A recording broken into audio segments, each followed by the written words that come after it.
I'd been Alfred's girlfriend for 6 years, but when his first love started spreading rumors and bullying me, he, the only one who knew the truth, refused to stand up for me. All because his first love said, when the whole world abandons her, you'll be her only support, and then she'll be at your mercy. As a result, I was publicly criticized and attacked online, tortured by her fervent fans.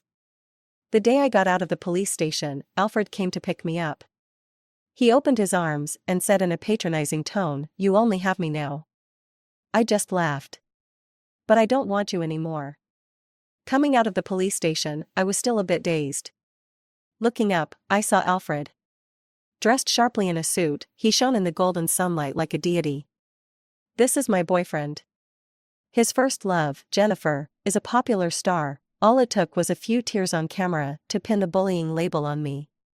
Alfred knew everything, yet he wouldn't say a word to help me. Even the alumni who spoke up for me online were silenced at his request. All because of Jennifer's words, "When the whole world abandons Lynn, you'll be her only support, and then she'll be at your mercy." My personal information was maliciously exposed, and I was attacked online. My parents faced harassment from Jennifer's fans too.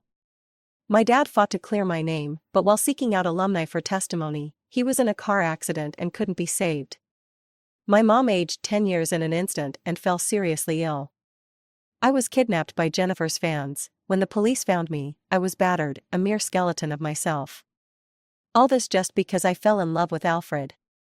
A female officer, feeling sorry for me, helped me out and gently said, "Take care of yourself." Once she left, my legs trembled, and I almost couldn't stand. Alfred smirked, seemingly satisfied. "After all, I should have learned my lesson. Lynn, I'm here to take you home." His tone was casual. "Since you've suffered, I have good news for you." He stepped closer, looking down at me, his tone patronizing. "I've decided to marry you. Happy? You can think about what kind of wedding you want." I stared at him calmly. Alfred reached up to stroke my cheek, not caring about my scars and dirt. "Lynn, you only have me now." All my emotions burst into a soft laugh as I replied, "Go to hell, scum." Alfred's hand froze on my face. I didn't want Alfred anymore. If I could, I'd wish him dead right now. I hoped he wouldn't die well. I took a step back, distancing myself from him. His expression darkened as he slowly withdrew his hand, looking down at me. "Lynn, I'll give you one more chance to take back what you just said. If there's a next time, I really won't want you anymore." His commanding tone was laughable, yet I couldn't muster a laugh. I just couldn't understand why he still thought I needed him. I looked away, ready to leave. "Alfred." Jennifer's soft voice called from a distance. She approached, wearing sunglasses, her thin frame resembling a skeleton. I remembered how her fans whipped me and said, "Do you know how hard Jennifer works? To look good on camera, she diets to maintain her figure, even being criticized for looking like a skeleton. But what's wrong with presenting the best image on screen? She must be a hard-working girl at school, and you bullied her. I'll make you feel what it's like to be judged and bullied." And so she tortured me, causing me to develop anorexia. Now I was thinner than Jennifer, looking even more skeletal. She stopped beside Alfred, scanning me with pity in her eyes. Her fans said her gaze had a divine quality. "Oh my God, Lynn. How did you end up like this?" I glanced at her and looked away. Before I could take a step, Jennifer's voice rang out again. "Given how much you've suffered, Lynn, I forgive you. Let's forget the past." I suddenly felt that Alfred and Jennifer were a perfect match. They were both ridiculous. If I had any strength left, I might applaud them, or give them each a slap as a blessing. But I was utterly drained. "Lynn." Seeing my mom rush towards me made my tears spill over. She held me tightly. Although she had lost so much weight, her embrace was still full of warmth. In that moment, I could finally let go and faint peacefully. When I opened my eyes again, the first sense to return was my sense of smell. The scent of antiseptic reminded me I was in a hospital. "Lynn, you're finally awake." My mom wiped her tears and called for the doctor. After checking on me, the doctor insisted I stay for proper care and shouldn't rush to leave. My mom nodded tearfully, and after seeing the doctor off, she poured me a glass of water and helped me sit up. I fought back the tears, but the pain in my heart kept bubbling to the surface. It was all my fault. I attracted Alfred, which led to my dad's death and my mom's suffering. She wasn't in much better shape than me, but still took care of me. I gripped the glass tightly, a burning pain in my throat as if I had swallowed a hot iron. Mom, I'm sorry. She looked down, wiping away her tears, her voice trembling. You did nothing wrong. What are you apologizing for? The wrongdoers are the ones who framed and harmed you. She gently supported the bottom of the cup. Drink some water first. Just as I swallowed a sip, my stomach churned violently. I yanked out the 4 and stumbled barefoot into the bathroom, retching into the toilet with nothing to expel. I trembled, trying to rise, but my mom came to support me, and I heard her soft weeping. I didn't want her to cry or worry, but I couldn't even keep water down. This was the most helpless feeling. Let me help. A deep voice came, and the next moment, the hand supporting me became firm yet gentle, as if I were a fragile soap bubble. Turning, I saw a tall figure in a white coat. It was Edward. He was back. Edward and I were classmates from elementary to middle school, practically childhood sweethearts. But after middle school, he went abroad and hadn't returned even once. I never expected our roles to switch to doctor and patient when we met again. Edward helped me back to bed and reconnected my 4. Then he turned to my mom and said, I'm the doctor here now, leave this to me. You should go home and rest. My mom looked at me, clearly still worried. I glanced at Edward and softly said, Mom, you should go home. I'll worry about you here, and you won't be able to rest. Finally, she nodded, giving me a few parting words, before Edward escorted her out. They chatted on their way, and about 10 minutes later, Edward returned. Though we had been close as kids, it had been years since we last saw each other, and he returned just as I was at my lowest. I didn't know what to say, and even greeting him felt awkward. It was Edward who broke the awkward silence. Don't worry about your mom's health, as long as she takes good care of herself, she'll be fine in no time. I looked at him in surprise.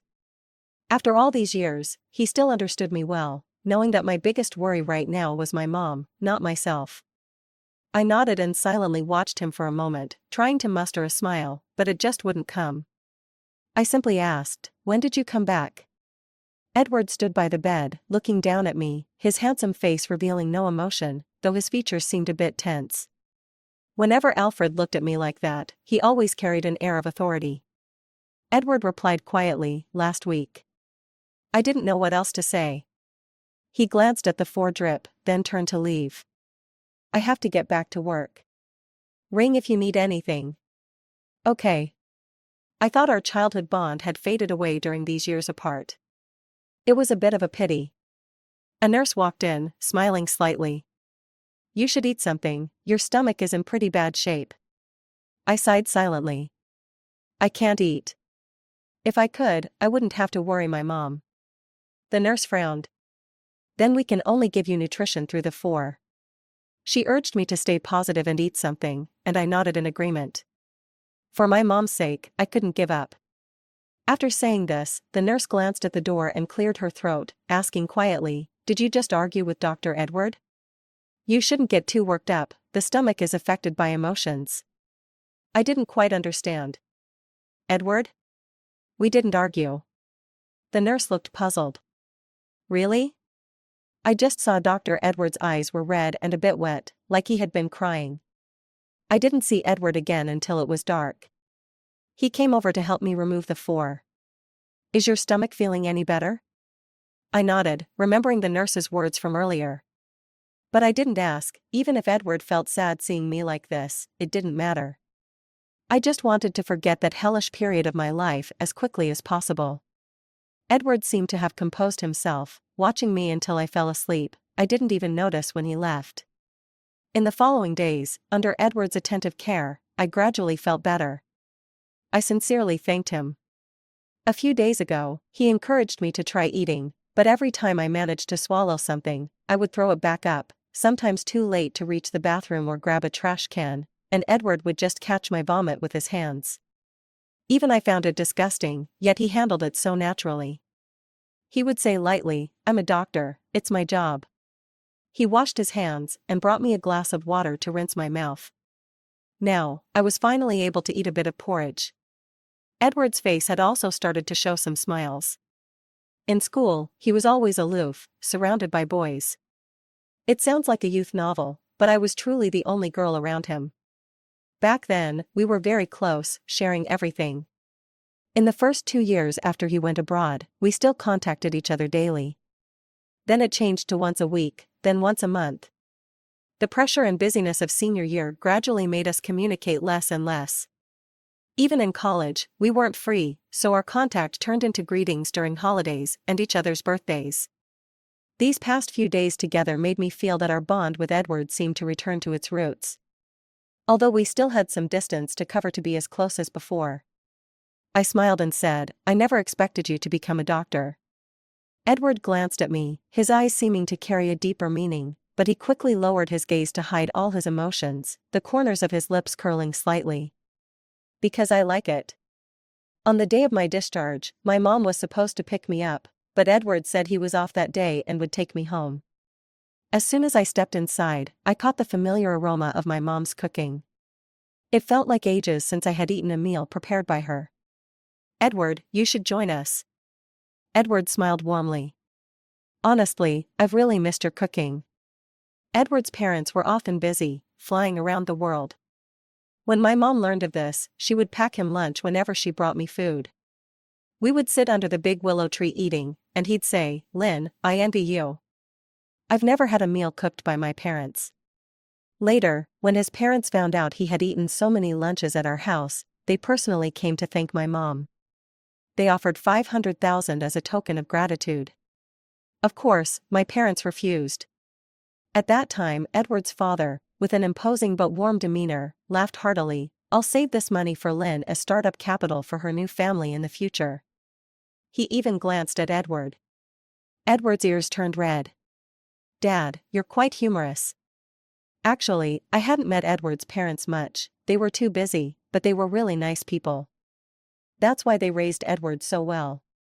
After we finished eating, Edward went to wash the dishes, and I felt bad, so I followed him into the kitchen.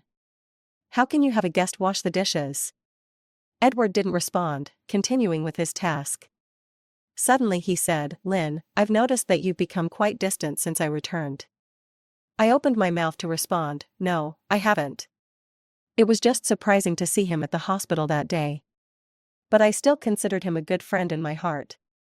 I was really happy to reunite with him.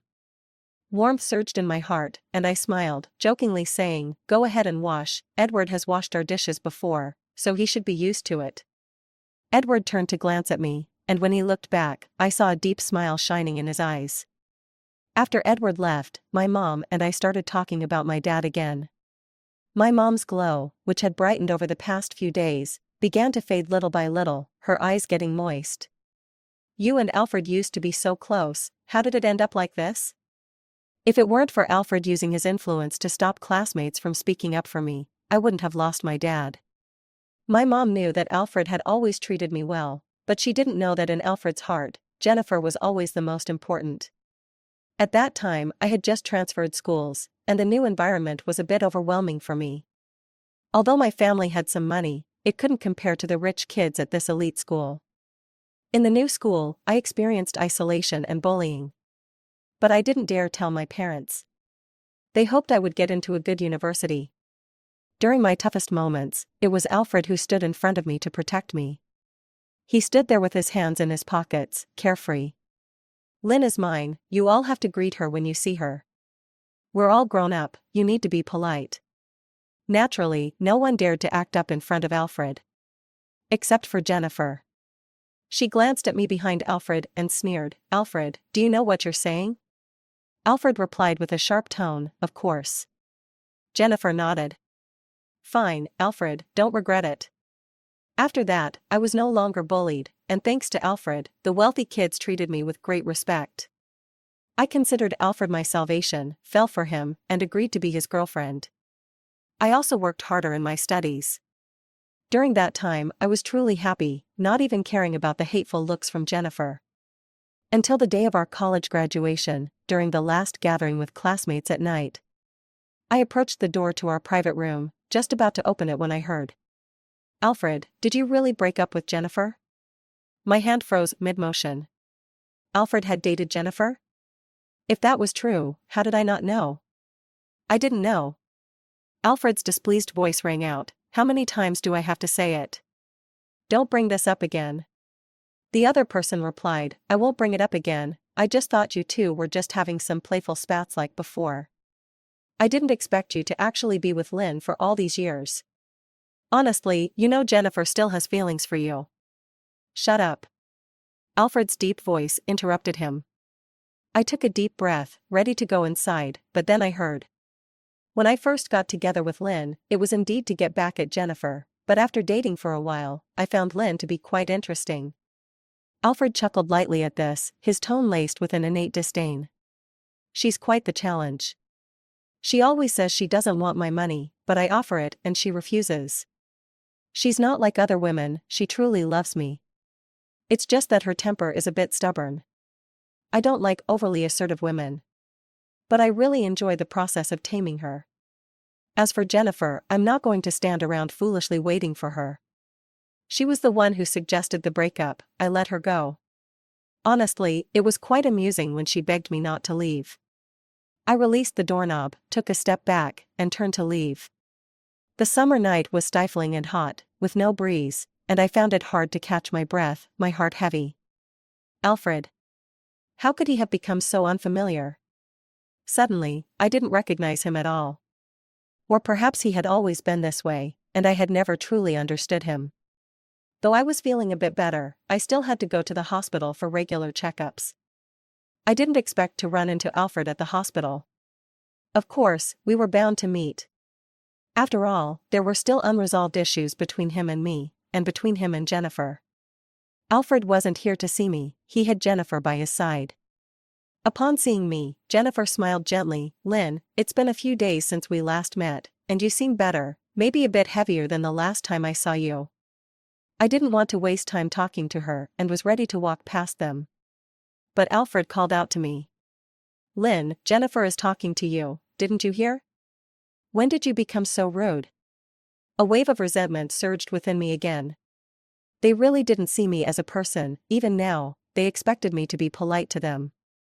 It seemed I had been too polite to them in the past. I silently took a deep breath and stepped back to face them. There was something flickering in Alfred's gaze that I couldn't decipher. He stared at me intently, took a step forward, and with a satisfied expression, reached out to touch my face. You've really taken care of yourself. Now that you're better, what about our wedding? Smack. The sharp, crisp sound abruptly cut off Alfred's words. My palm tingled and hurt, I really put some strength into that slap. Alfred's face darkened, and anger flared in his eyes. Lynn, how dare you hit me? Jennifer was momentarily stunned, but quickly reacted and stepped forward. Lynn, how could you hit someone? Before Jennifer could finish, I raised my hand again and slapped her across the face. Jennifer's eyes flashed with fury for a moment, but then she lowered her head, her voice softening. Lynn, how can you just hit someone like that? Suddenly, Alfred grabbed my wrist with such force it felt like he might crush my bones. Lynn, are you out of your mind? He glared at me with wild eyes. Apologize to Jennifer. As long as you say you're sorry, I might still give you a wedding. Otherwise. I pulled my hand from his grip and looked at him coldly. Alfred, Jennifer, the matter of you two being indirectly responsible for my dad's death isn't over yet. I stepped closer to Alfred, reducing the distance between us. I may not be as wealthy or powerful as your families, but I have nothing left to lose, and I'm not afraid anymore. Just wait for me. With that, I walked past them and left. Tears streamed down my face. My dad was indirectly killed by them, and I wouldn't let them off the hook, absolutely not. Alfred stood there, frozen. Jennifer continued to weep in his ear. How could Lynn have changed like this? She never dared to speak to you like that before, let alone hit you. Alfred, are you really sure you still want her? A sense of panic surged within Alfred, an unfamiliar emotion for him. For a brief moment, he realized that this time, he might really lose Lynn. He felt scared. But this was Lynn. The Lynn who loved him so much, how could she really not want him anymore? She was just heartbroken after losing her father. With this thought, Alfred's panic slowly subsided. He was confident that it wouldn't be long before Lynn would come back to him. Alfred smiled and met Jennifer's tear-filled gaze. "All right, stop pretending. You weren't like this when you bullied Lynn back then." Jennifer wiped her tears and reverted to her spoiled nature. "This is just part of an actor's training. I'm simply using every opportunity to improve my skills." Alfred grew impatient. "Hurry up, aren't you feeling unwell? Let's get checked." Jennifer sighed softly. "I'm not unwell, I just want you to keep me company." Her frail hand climbed onto Alfred's shoulder. "Alfred, you know I love you. I've always loved you for so many years." Alfred seized Jennifer's wrist, looking down at her, and lightly shook her hand off. "You know I've long since stopped liking you." Jennifer's expression turned sullen, and she narrowed her eyes slightly. "Don't tell me you really like Lynn now." "Enough, Alfred. After all these years, haven't you had enough? Let's just be together, and I promise I won't throw any more tantrums." Alfred smiled casually. "Jennifer, I'm already planning my wedding with Lynn." The color drained from Jennifer's face bit by bit. No matter how unwilling she was to admit it, she had lost to Lynn, lost to that woman who didn't measure up to her in any way. She was truly unwilling to accept this. Alfred could see Jennifer's reluctance and sadness, but he didn't care. His gaze shifted past Jennifer, to the 4 tall men approaching. The 4 men stopped beside Alfred and Jennifer, directly grabbing them and dragging them into the elevator. Alfred struggled. "What are you doing? Do you know who I am?" Jennifer screamed, "Let me go, Alfred." But the 2 of them were restrained tightly in the elevator, unable to resist at all. In the end, they were thrown out of the hospital. I was completely unaware of all this. After my checkup, Edward drove me home. On the way, Edward suddenly asked, "Did you see your ex-boyfriend?" I wasn't surprised. This hospital was actually a private facility owned by Edward's family, featuring the world's top medical team. While it was open to the public, it primarily served the Edward family. I nodded. Edward's hands controlled the steering wheel, his long, fair fingers smooth like jade. Honestly, those hands would be better suited for modeling. But I preferred them holding a scalpel. Though I'd never seen it. I had always liked doctors since I was a child. In my first crush, I even said I wanted to marry a doctor when I grew up. I thought men looked best in white coats. I pulled my gaze from Edward's hands and said lightly, "He was probably here to accompany Jennifer for her appointment." Edward merely responded with a and changed the subject. The car stopped again in front of a psychological counseling clinic. After being discharged from the hospital, I began receiving psychological therapy. But I just couldn't forget the days of being kidnapped. I had nightmares every night. I would dream of my father, always in a car accident. I cooperated with the doctor's treatment because I had to get better. I still needed to take care of my mom and make sure that those indirectly responsible for my father's death got what they deserved.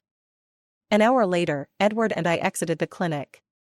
As we got into the car, Edward suddenly said, "Lynn, you're not as alone as you think." I paused, looking at him in surprise. Did he hear my conversation with Alfred and Jennifer? Edward didn't look at me, he kept his gaze straight ahead. "You have me." His voice was low and soft, but there was a firmness to it, as if it carried an indescribable strength. My eyes stung. "Edward, thank you." He really hadn't changed at all, he was still the same Edward. "But this is my own business." "I know." Edward fell silent again. The car continued onward, entering the industrial park. Our small family company was located here, next to a small square. Edward parked the car there. He sat quietly, still looking ahead, but suddenly lowered his head, his large hand covering his eyes. Tears began to slide down his cheeks. "Edward?" My heart raced, I leaned closer. "What's wrong?" Edward's lips trembled as he lowered his hand. When he turned to look at me, his eyes were bloodshot. A chilling hostility seeped from that shade of red, like a blood-stained blade, sending a shiver down my spine. "Edward?" Edward locked eyes with me, his thin lips parted slightly, his voice hoarse. Lynn, I regret it. I regret going abroad, I regret only sneaking back to see you, I regret not arranging someone to protect you. And I regret giving you the chance to fall for Alfred. Lynn, if I tied you to my side and didn't let you go anywhere, would you hate me? I looked at him in confusion, completely bewildered. What was he talking about? Edward, you. Edward suddenly let out a low laugh, wiping away his tears. Don't worry, I won't really do that. I remembered what the nurse had said that day. So, he really was crying for me. Edward, you like me, right? Edward smiled again. Yeah, I like you. I've liked you for a long time. My heart raced, and I held my breath. Edward liked me. So, he studied medicine and became a doctor because of me, right? Just because I mentioned that I liked men in white coats. It felt like a hurricane was sweeping into my chest, making it harder to breathe. He hadn't come back for so many years. It turned out he had secretly come back to see me. Struggling to suppress my tumultuous emotions, I softly asked him, "Why did you secretly come to see me?" Edward continued looking into my eyes, his crimson lips parting slightly to reveal a hint of white teeth. Because I was afraid I wouldn't be able to control myself. I was taken aback. Then I heard him say, "You know? Lynn, every time I sneaked to see you, I wanted to stuff you into a suitcase and take you away. I even prepared a suitcase. But I couldn't do that. So I could only watch you from a distance. I was afraid that if I looked into your eyes, everything would spiral out of control." After all these years, I finally learned that Edward had these feelings for me. Edward's voice became deeper. I really regret it now. I should have taken you away and not given you the chance to fall for someone else. Such possessive words, but I wasn't afraid. That was Edward. The Edward who had always treated me so well, he wouldn't hurt me. Edward, you're back now. We're together again. Yeah, we're together again. Edward lowered his head, then turned to look at me and suddenly asked, "Lynn, let's be together. Be my girlfriend, okay?" The sudden confession left me speechless. After a long moment, I finally found my voice. I don't want to date right now. Edward sighed. Is he hurt? Just as I was about to comfort him, he gave me a somewhat possessive smile. Then I'll just tie you up. Seeing me silent, Edward burst into laughter. I'm just kidding, silly. Did you really believe that? I gently tapped him.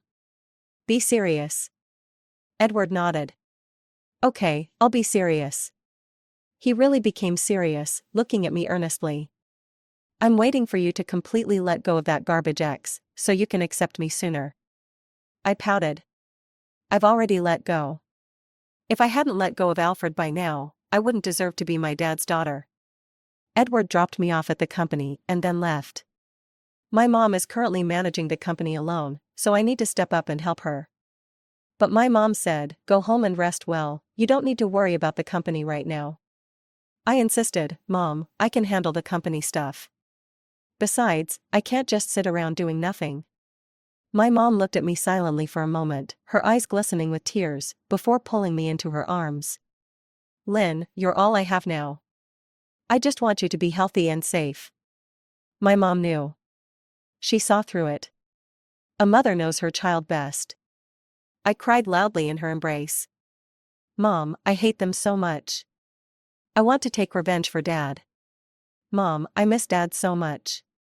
My mom gently patted my back, her voice trembling. Lynn, neither Edward nor Jennifer is someone we can provoke. Please don't act impulsively, okay? If your dad sees you doing foolish things for him from above, he won't feel at peace. Your parents' biggest wish is for you to live a healthy, carefree life. But I couldn't be carefree anymore. Am I really unable to take revenge for Dad? If it were just me, I could take a knife right now and kill Alfred and Jennifer. But I still have Mom, I can't leave her behind. Dad, tell me what I should do. Alfred was preparing a grand wedding. Every woman dreams of having a magnificent and romantic wedding with the person she loves most, right?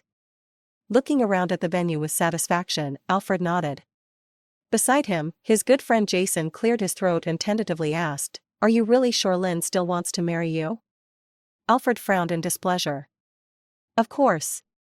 If she didn't want to marry me, would she want to marry you? Jason swallowed hard. But Lynn's dad died because of you and Jennifer. Even if you didn't kill him with your own hands, you indirectly caused his death. Do you think Lynn can really let that go? Alfred's underlying panic surged uncontrollably again. This feeling was so damn annoying. He muttered a curse under his breath, glaring at Jason fiercely. Shut up. How could Lynn not want to marry me? She loves me so much, you all know that. I'm going to find Lynn right now. Do you believe that if I propose to her, she'll say yes immediately? Alfred's mind was still in turmoil, but he forced himself to regain his usual confidence. He was Alfred, and Lynn loved him. Besides, she only had him now, she would definitely marry him. As he stepped into the elevator, he took out his phone to call Lynn and ask where she was, but his phone rang first. On the other end, his assistant's anxious voice came through. President, something's wrong. The project number 14 has been taken over by Edward's family. Why would Edward's family be interested in our project? What's going on? Alfred felt even more irritable. Edward's family? What does that matter? It's just a project. If we lose it, we can find another one. After hanging up, Alfred pushed the company matters to the back of his mind and asked someone to find out where Lynn was. Just as I walked out of the clinic, I saw Alfred. He held a bouquet of my favorite peonies, smiling as he approached. Lynn, I've arranged the wedding venue. Let me take you to see it. I looked at Alfred in disbelief. He was actually still planning the wedding? What gave him the right to think that after everything that happened, I would still marry him? I couldn't even be bothered to tell him that I would never marry him. Speaking to this idiot felt like a stain on my dignity. Alfred frowned slightly. Lynn, I'm talking to you. Didn't you hear me? I'll just pretend that slap was because you were in a bad mood. You hit me, so what? After all, you're my wife, and wives are meant to be pampered and cared for. He stuffed a bouquet into my arms and grabbed my wrist. Come on, let's go check out the wedding venue. I slowly pulled my hand away. Get lost. Alfred's breath grew heavier. Lynn, you think you can push me around, huh? I'll give you one more chance. Only then did I look at him, letting go of the bouquet, which fell to the ground. I said, word by word, Alfred, fuck you. A fleeting look of panic crossed Alfred's handsome face, then he narrowed his eyes and asked angrily, Lynn, have you lost your mind? I laughed coldly. If I were crazy, I would have killed you already. Alfred, my father died because of you and Jennifer. You must be out of your mind to think I like you and would marry you, right? I stepped forward and spoke in the most vicious tone, I wish I could kill you. But I also think it's not worth it to take a life for someone like you. Alfred, you're trash. Just looking at you makes me sick. Do you understand now? Alfred swayed slightly, taking a step back as the color drained from his face. Lynn. Edward stepped out. I let out a long breath and turned to take the report from Edward. Alfred seemed to notice where I had come from and snatched the report from my hands. He flipped through it quickly and then abruptly looked up at me, his dark pupils flickering, his gaze shattered. Lynn, how could it be this serious? What happened to you? Edward stepped in front of me. Then he turned and patted my shoulder. Be good, wait for me in the car. I didn't think much, I just knew I didn't want to look at Alfred again, so I headed to the parking lot, completely unaware of what happened after I left. Edward took the report and, the next moment, landed a punch on Alfred's cheekbone. Alfred's eyes turned bloodshot, and he raised his hand to retaliate. Edward kicked him hard in the stomach. Alfred spat out blood and fell to the ground. Edward stepped over him, looking down coldly, his eyes filled with a murderous intent. Alfred, what made you think Lynn is someone you can mess with? He smiled coldly, but his eyes sparkled with excitement, like a vampire seeing his prey. Do you know? When I got the news that Lynn was dating you, I flew back immediately. He withdrew his foot and squatted beside Alfred. The scalpel in my hand could easily end your life. You should thank Lynn, she saved your life. But now that you've hurt Lynn, your protection is gone. At this point, Alfred's face twisted even more with excitement. But I won't kill you right away, I'll make you suffer. Alfred frowned deeply, trying to get up. Edward stood up abruptly and kicked him again in the chest. Not just you, your entire Edward family will pay for hurting Lynn. Only then did Alfred realize. You're Edward? Edward didn't answer Alfred's question and walked towards the parking lot. I took the report from Edward. I'm really feeling much better. Not enough, Edward said, fastening his seatbelt and starting the engine. I still prefer the cheerful, lively you from before. I knew he meant to encourage me, but my cheeks flushed uncontrollably. After dropping me off at the company, Edward left. I immediately dove into work. I still didn't have the capital to fight Alfred, but I could wait. Revenge is a dish best served cold. And Jennifer. I naturally hadn't forgotten her. But I didn't expect Jennifer to come looking for me. I let her in. The moment Jennifer stepped through the door, I put my phone down. Jennifer closed the door and slowly approached, surveying my office with a disdainful smile. I'll be direct, Lynn. I won't allow you to marry Alfred. Her words made me laugh. You won't allow? Who do you think you are? Jennifer raised an eyebrow. Do you not know my standing? She gestured around my office. Do you know how many small companies like yours go bankrupt each year nationwide? Lynn, don't overestimate yourself. You're no match for me. Alfred and I are meant to be together. When I bullied you back then, he stepped in to help you, just to annoy me. You can't really think he likes you, can you? If he liked you, why didn't he say a word when I was bullying you? He even stopped classmates from testifying for you. He always knew how badly I bullied you, didn't he? I looked at Jennifer's arrogant face with a smile, just as her phone rang. She impatiently answered the call. Whatever was said on the other end made her expression change from arrogance to panic. How could this happen? Jennifer hung up, staring at me in disbelief. What's your relationship with Edward? Why would they stand up for you? I paused for a moment, realizing it must have been Edward's doing. He had been quietly gathering evidence of Jennifer's bullying me all this time. I smiled slightly, slowly standing up and picking up my phone. Actually, he didn't need to take action. I live-streamed it, showing your true colors to your fans. Do you think they'll thank me? Jennifer gasped and lunged at me. I smashed my phone into her face and dragged her by the hair, slamming her down onto my desk. Do you still think I'm the same Lynn you bullied back then? In truth, I hadn't let her bully me. I fought back. But I was outnumbered and didn't want to drag my parents into it. Moreover, once Alfred stepped in, they didn't dare touch me anymore. But I wouldn't be grateful to Alfred anymore. Jennifer, you and Alfred are responsible for my father's death. Even without the Edward family, I won't let you go. Jennifer screamed and struggled fiercely. I shoved her away, looking down at her from above. Our matters are far from over. Jennifer panicked and ran away. But it was too late. There was evidence of her bullying me all over the internet. And my livestream delivered a fatal blow to her already shaky reputation, with her fans unfollowing her and exposing her disgusting deeds in the entertainment industry. In an instant, Jennifer became the target of public outrage online. Her family, who valued boys over girls, had intended to arrange a marriage for her, but now her reputation was tarnished, and no one wanted her. She was cast aside. Yet Edward didn't give up on attacking the Jennifer group. In fact, even without his intervention, their company's stock price had plummeted recently. Alfred came looking for me again. As I left work, I saw him standing by his car, smoking. When he saw me, Alfred extinguished his cigarette and silently watched as I walked past. Right there at the bustling company entrance, he knelt down. I coldly looked away, got into my car, and drove off. The weather was gloomy, and heavy rain poured down. Alfred didn't stand up, remaining on his knees. When I got home, I received several videos. All of them showed Alfred kneeling at the company entrance. I just glanced at it, put my phone down, and focused on my work again. Near midnight, my phone rang.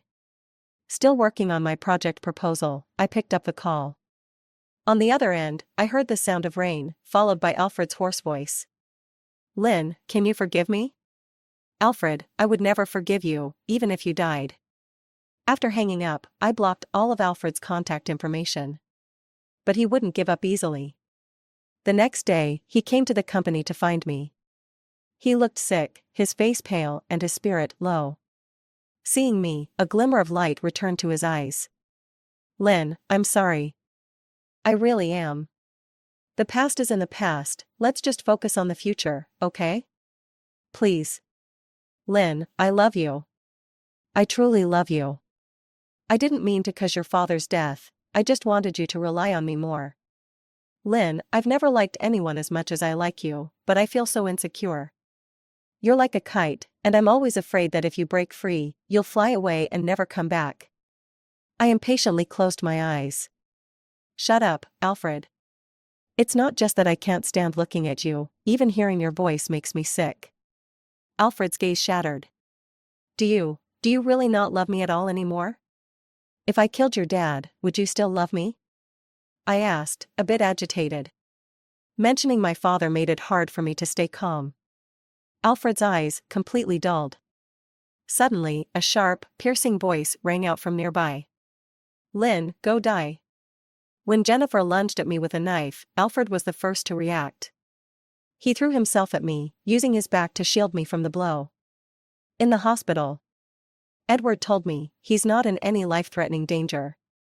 I nodded. Edward fell silent for a few seconds before suddenly saying, but I want to tie you up again.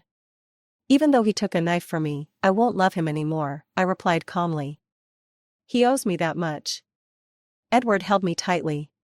Lynn, you still have Aunt Lon and me. Let me take care of you and Aunt Lon from now on, okay? I nestled in Edward's embrace and nodded after a moment. His arms really made me feel safe. A week later, Alfred was discharged. I didn't go to see him. Jason came to find me and urged me to meet Alfred, but I refused. Jennifer was detained for attempted murder. What awaits her will be the law's punishment. With the Edward family's influence, the Gu and Shen families are struggling right now, and their reputation has taken a hit, making their decline swift.